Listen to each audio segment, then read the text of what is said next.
देश में संविधान लागू होने के बाद भी संविधान पर अनेक बार हमले हुए हैं। आज 27 जून है। 25 जून 1975 को लागू हुआ आपातकाल संविधान पर सीधे हमले का सबसे बड़ा और काला अध्याय था।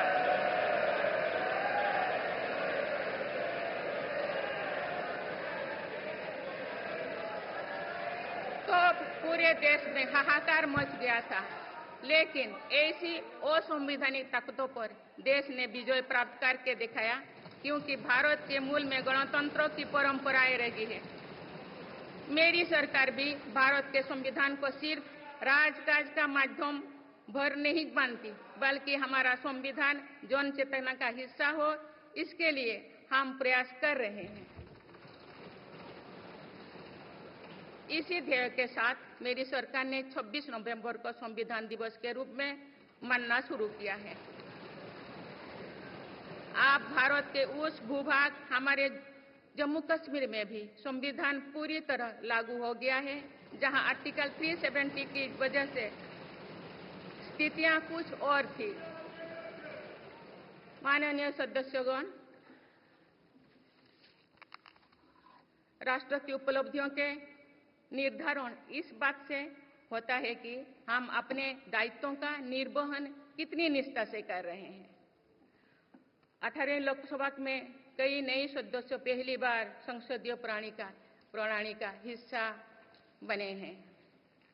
पुराने सदस्य भी नए उत्साह के साथ आए हैं। आप सभी जानते हैं कि आज का समय हर प्रकार से भारत के लिए बहुत अनुकूल है। आने वाले वर्षों में भारत की सरकार और संसद का क्या निर्णय लेती है, क्या नीतियां बनाती है, इस पर पूरा विश्व की नजर है। इस अनुकूल समय का अधिक से अधिक लाभ देश को मिले, ये दायित्व सरकार के साथ साथ संसद के हर सदस्यों का भी होना चाहिए। पिछले 10 वर्षों में जो रिफॉर्म्स हुई है, जो नया आत्मविश्वास देश में आया है, इससे हम विकसित भारत बनाने के लिए नई गति प्राप्त कर चुके हैं। हम सभी को ये हमेशा ध्यान रखना है कि विकसित भारत का निर्माण देश के हर नागरिक की आकांक्षा है, संकल्प भी है। इस संकल्प की सिद्धि में अवरोध पैदा ना हो, ये हम सभी का दायित्व है भी, कर्तव्य भी है। नीतियों का विरोध और संसदीय कामकाज का विरोध दो भिन्न बातें हैं। जब संसद सुचारू रूप से चलती है, जब यहाँ स्वस्थ चर्चा परिचर्चा होती है, जब दूरगामी निर्णय होते हैं, तब लोगों का विश्वास सिर्फ सरकार ही नहीं, पूरी व्यवस्था पर बनता है। इसीलिए मुझे भरोसा है कि संसद के पल पल का सदुपयोग होगा, जनहित को प्राथमिकता मिलेगा।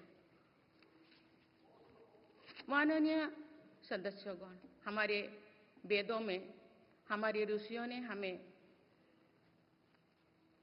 कुछ नीति वाणी दिए हैं, जैसे कि समान मंत्र हो समिति ही समानी की प्रेरणा दी है। अर्थात हम एक समान विचार और लक्ष्य लेकर एक साथ काम करें। यही इस संसद की मूल भावना है।